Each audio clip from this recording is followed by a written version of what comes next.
Hello students, welcome to diploma electrical knowledge. তো আজকে আমরা ডিপ্লোমা ফিফথ সেম ইলেকট্রিক্যাল স্টুডেন্টসদের মাইক্রোকন্ট্রোলার অ্যান্ড ইটস অ্যাপ্লিকেশন বলে সাবজেক্টে আগের পার্টে আমরা আলোচনা করেছিলাম মাল্টিপ্লিকেশন অফ 2 8-বিট নাম্বার। আজকের পার্টে আমরা আলোচনা করতে চলেছি division of 2 eight bit number in microprocessor with assembly language program. তো চলো দেখে নেওয়া যাক। দেখো, এরপরে দুটো যে 8-বিট ডেটা সেটাকে আমরা যখন ডিভিশন করব তার ক্ষেত্রে যে আমরা প্রোগ্রামিংটা করব সেটা হচ্ছে প্রথমে আমাদের কিছু এক্সাম্পল দেওয়া থাকবে। তো এক্সাম্পল রিলেটেড যে আমাদের বক্স টাইপও থাকতে পারে, আমাদের এমনি নর্মালি লিখেও দিতে পারে যে দুটো 8-বিট ডেটা, সেই ডেটাটা তোমাকে প্রথমে ভেবে নিতে পারো, তুমি নিজে ভেবে নিতে পারো বা তারাও দিয়ে দিতে পারে। তো সেক্ষেত্রে প্রথমে এই যে ইনপুট ডেটা, এটা বক্স টাইপ এখানে আছে, কিন্তু পরীক্ষায় তোমাদের সেই ডেটাটাকে লিখে দেবে।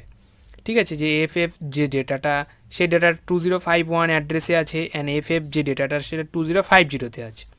তো সেই ইনপুট ডেটাটা এবং আউটপুট ডেটা 01 FE 3051 অ্যান্ড 3050 এই যে মেমোরি অ্যাড্রেসে আছে, সেই লোকেশানে নিয়ে যেতে গেলে কি করতে হবে সেই প্রোগ্রামিংটা লেখো। তো এটা ডিভিশনের ক্ষেত্রে তো অ্যালগরিদম কি start the program by loading the HL pair register with address of memory location. যে মেমোরি লোকেশনটা আছে আমাদের, ঠিক আছে, সেই মেমোরি লোকেশনটা হচ্ছে 2050। তো সেই মেমোরি লোকেশনের অ্যাড্রেসে আমরা HL পেয়ারের যে রেজিস্টার, সেই HL পেয়ার যেটা টেম্পোরারি স্টোরিং রেজাল্ট বা ডেটা, সেই পেয়ার অফ রেজিস্টারে আমরা ডেটাটাকে কি করব, স্টোর করে, মানে এক কথায় লোড করব, মানে লোড করা মানে স্টোর করা। তো সেখানে আমরা স্টোর করব, প্রথমে প্রোগ্রামিংটা স্টার্ট করব সেখান থেকে। তো move the data to B register, এবং বি রেজিস্টারে আমরা সেটাকে, মানে HL একটা রেজিস্টার, সেই বি একটা রেজিস্টার, সেই রেজিস্টারে সেই ডেটাটাকে আমরা তারপরে মুভ করব। তারপরে কি করব, load the second data into accumulator, এবং যে সেকেন্ড যে ডেটাটা আছে 2051-এর যে ডেটাটা, সেটাকে আমরা অ্যাকুমুলেটরে আবার লোড করব। করার পরে সেই ডেটাকে কম্পেয়ার করব। সাবস্ট্রাকশন বা ডিভিশনের ক্ষেত্রে কম্পেয়ারিং আসে। কেন কম্পেয়ারিং আসে? কারণ সেখানে আমরা ডিভিশন করছি, মানে কিছু বাদ দিচ্ছি বা ডিক্রিমেন্ট করছি। ঠিক আছে, তো সেক্ষেত্রে আমাদের compare the two number to check carry, এবং দুটো মানে ভাগ করার পরে তার মধ্যে কিছু বেঁচে আছে কি না, ক্যারি। ঠিক আছে, তো সেই ক্যারিটা আমাদের দেখতে হবে ওখানে, যে চেক করতে হবে। তারপর সাবস্ট্রাক্ট দ্য টু নাম্বার, তারপর দুটোকে বিয়োগ করতে হবে।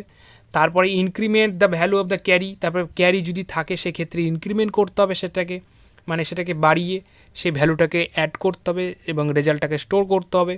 তো check the whether the repeated subtraction is over, এবং সাবস্ট্রাকশন প্রসেসটা যদি অনেক হতে থাকে, মানে একটা সাবস্ট্রাকশন করার পরও সেই ডেটাটাকে আমরা পাচ্ছি না, লোকেশানে নিয়ে যেতে পারছি না, তারপরে যদি রিপিটেড হতে থাকে, তারপরে সেই ভ্যালুটা, মানে increment of carry, decrement of carry, এই যে ভ্যালুগুলোকে চেঞ্জ করে করে আমরা সেইটাকে রিপিটেড দ্য সাবস্ট্রাকশন করার পরে সেটাকে স্টোর করব মেমোরি, সেই মেমোরি লোকেশন যেটা হচ্ছে 3051 বা 3050-তে। যে অ্যাড্রেসটা আছে সেই অ্যাড্রেসে হচ্ছে 2050 যে অ্যাড্রেস, সেই অ্যাড্রেসের যে ডেটাটা, সেটাকে আমরা যে রেজিস্টার পেয়ার, সেটাকে আমরা স্টোর করব প্রথমে। তো সেটা কোন লোকেশানে স্টোর করব, 200 একটা অ্যাড্রেস লোকেশানে।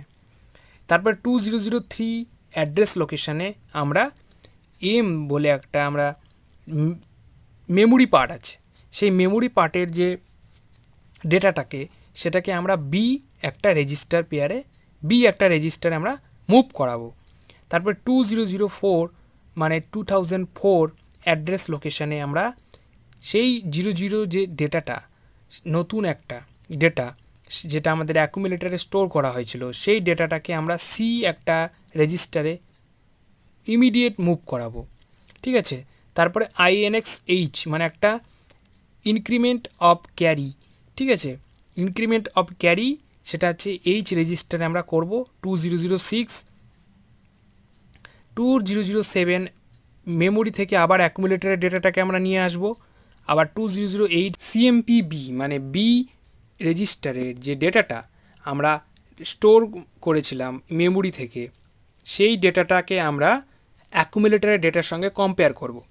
তারপরে 2009-এর যে অ্যাড্রেস লোকেশান, সেই লোকেশানে আমরা ক্যারিটাকে জাম্প করাবো, মানে ইনক্রিমেন্ট অফ ক্যারি মানে চেক যে করছি আমরা ক্যারিটা আছে কি আছে না, বা ক্যারি আসছে কি আসছে না, সেটাকে আমরা চেক করছি। যে লোকেশানটা সেটা হচ্ছে 2011, মানে আমরা নেক্সট যে লোকেশান সেখানে আমরা ওটাকে চেক করছি। তারপরে আমরা কি করছি, 200C মানে সাবস্ট্রাকশন করছি, মানে যেহেতু ডিভিশন হচ্ছে সেই জন্য সেখানে সাবস্ট্রাকশন আসবে, ওখানে বিয়োগ যাবে, বি ডেটাটা আমরা বাদ দেব। সো সেখানে আমরা অ্যাকুমুলেটারে সেই ডেটাটাকে আমরা সেখানে সাবস্ট্রাকশন প্রসেস কাজ করব, কারণ অ্যাকুমুলেটারেই আমাদের অ্যারিথমেটিক অপারেশন হয়, অথবা অন্য কোথাও হবে না। এবং টেম্পোরারি যে ডেটাটা স্টোর করি সেখান থেকে আমরা যেহেতু রেজিস্টার পেয়ারে নিয়েছিলাম সেই জন্য সেটাকে আমরা অ্যাকুমুলেটারে নিয়ে সাবস্ট্রাকশন প্রসেসটা করব। তারপরে 200D যে লোকেশান, সেই লোকেশানে আমরা ক্যারি যেটা আছে সেটাকে আমরা ইনক্রিমেন্ট করব। তারপরে জেএমপি 2008 মানে 2008 যে মেমোরি লোকেশান, সেই লোকেশানে যে ডেটাটা সেখানে আমরা জাম্প করাবো ডেটাটাকে মেমোরি থেকে আমরা সেই ডেটাটাকে 2008 লোকেশানে জাম্প করাবো। তারপর আমরা এসটিএ করব, মানে তারপরে 3050 নিউ লোকেশানে আমরা সেই যে রেজাল্টটা আসছে সেটাকে আমরা অ্যাকুমুলেটারে স্টোর করব, মানে 3050 লোকেশানে যে ডেটাটা সেটাকে আমরা অ্যাকুমুলেটারে স্টোর করব।